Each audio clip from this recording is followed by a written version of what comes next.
चलो। अस्सलाम वालेकुम नाज़रीन, मैं हूं सत्यन अली, आप देख रहे हैं यूट्यूब चैनल। मेरे साथ इस वक्त चीमा साहब मौजूद है, एडवोकेट है। इन्होंने एमसीसीए के गिरफ्तार जो है मुलज़म सलमान, उनके हवाले से इन्होंने जो पिटीशन दायर की, इस हवाले से अपडेट जाते हैं इनसे। जी सर, ये आपने सलमान जो है उनकी पिटीशन दायर की, उस हवाले से क्या अपडेट है? जी, अभी वो बेल दायर की है, उसमें नोटिस हुए हैं।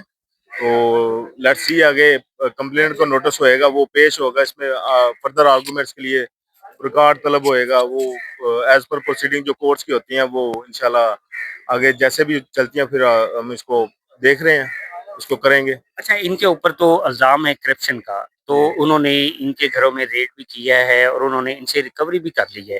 तो जब रिकवरी हो जाती है तो उसके बाद अब ये किस तरह साबित करेंगे कि ये बेगुनाह है? अब देखें, रिकवरी जो है ना, जो पैसों की है,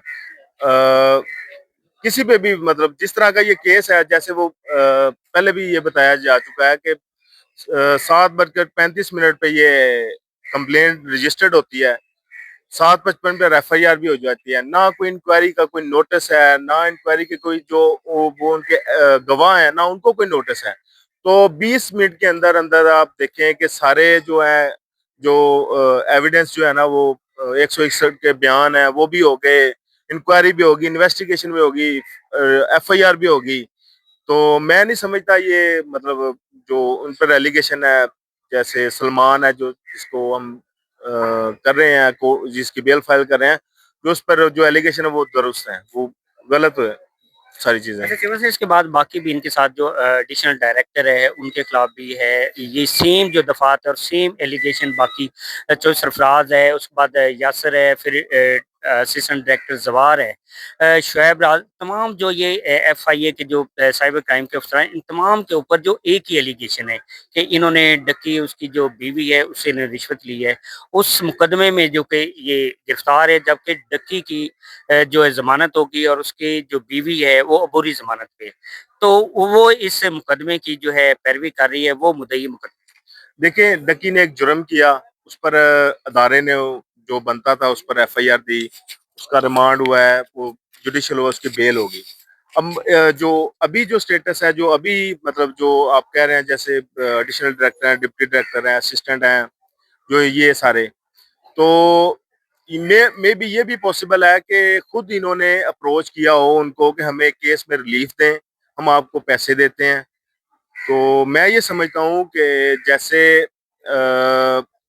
वो बेनिफिशियरी है रिश्वत लेने में, तो देने वाला भी उतना ही हाँ, जुर्मदार है, ये जैसे देखें, लेने वाला आपने जुर्मदार है, आपने जैसे ये खुद देने ही, वाला भी हाँ, जुर्मदार आपने बड़ा अच्छा ये सवाल और आपका ये अच्छा जवाब भी है, क्योंकि दो चीज़ें हम अक्सर देखते हैं, पढ़ते भी हैं कि रिश्वत देने वाला और लेने वाला दोनों ही जो है वो जुर्म के मर्तबा है।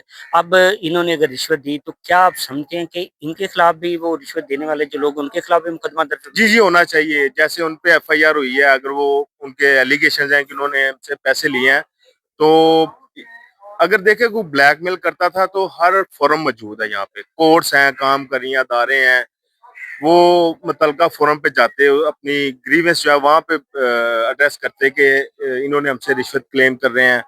उम, उन्होंने ऐसा कुछ तो नहीं किया। उन्होंने उन्होंने तो क्लेम किया ना, जब उन्होंने रिश्वत ली उसके बाद उन्होंने हाई अथॉरिटी को अप्रोच किया, जनाब इन्होंने हमसे रिश्वत ली, इससे पहले। देखें आप देखें ना, इसमें जो पैसे जो एफआईआर में लिखे हैं, जो जैसे भी लिखे हैं, रिश्वत जैसे जैसे ली, तो एक दिन में तो नहीं ना ये सारी ली गई, हाँ, मुख्तलिफ टाइम। मुख्तलिफ टाइम पे है ना। तो जब पहले टाइम हुआ था उसके बाद चले जाते। अच्छा, दूसरा ये भी है देखना कि अब रिश्वत के दो एंगल, जो कि आप कानूनदान हैं, आप इन चीज़ों को बड़ा डीपली समझते हैं कि रिश्वत के दो चीज़ें होती है रिश्वत में। एक होती है कि आप कुछ सलूबी से देते हैं, एक होता है कि आपको ब्लैकमेल किया जाता है, आपको उसमें से, यानी कि ब्लैकमेल के भी, अगर आप ये नहीं करते तो हम आपका केस जो है इसको खराब करेंगे। जैसा कि हमने वो उसकी एक वीडियो सुनी जिसमें वो वीडियो में बता रहा है कि जी हमें ब्लैकमेल, मेरी बीवी को फ़ोन किया गया, मेरी वालदा को फ़ोन किया गया। अब इस लेवल के ऊपर आके बंदा जो है वो बहुत ज़्यादा, जैसे कहते हैं, हर्ट हो जाता है, उसके पास कोई चारा नहीं होता। तो क्या समझते हैं इस एंगल के ऊपर, जिस तरह उन्होंने रिश्वत ली है, क्या उसमें तो वो बेचारे, वो फिर इसका मतलब मजलूम बन जाएँगे? देखिए, आपने अभी बताया कि उनके घर वालों को फोन कॉल्स की हैं। अब फोन कॉल जब की हैं, किस डेट को की हैं, क्या टाइम था, वो तो रिकॉर्ड अवेलेबल हो सकता है ना। वही प्रेजेंट कर दें कि उन्होंने किसी घर वाले को फोन किया या उनके घर गए हैं या किसी ने भी मतलब वो किया। वो चीजें तो अब देखें ना, सिर्फ ये इल्जाम है। تو الزام تو مطلب کورٹ دیکھ رہی ہے اس چیزوں کو، آگے فردر جو بھی ہوگا انشاءاللہ اس کو دیکھیں گے۔ جی بالکل، آپ نے یہ قانون دان سے سن کے آپ نے گفتگو سنی، ان کا یہ کہنا تھا کہ انہوں نے پٹیشن دائر کی ہے اور اس میں رشوت جو دی ہے یا جو بھی اس کا ابھی تک تعین نہیں کیا گیا، اور عدالت سے انہوں نے رجوع کیا، عدالت جو بھی فیصلہ کرے گی یہ آنے والے وقت میں ہم دیکھیں گے کہ عدالت کی طرف سے ریلیف ملتا ہے یا نہیں ملتا ہے۔ اس وقت تقریباً 7 این سی سی اے کے آفیسر اور انسپیکٹر جو ہے وہ اس وقت جوڈیشل ریمانڈ پر جیل میں ہیں۔ ناظرین، یہ آج اپڈیٹ کی جو میں نے این سی سی کے حوالے سے اپنے ناظرین سے شیئر کی ہے۔ مزید اگر کوئی اپڈیٹ آئے گی تو ضرور شیئر کروں گا، تب تک میں اجازت دیں، اللہ حافظ۔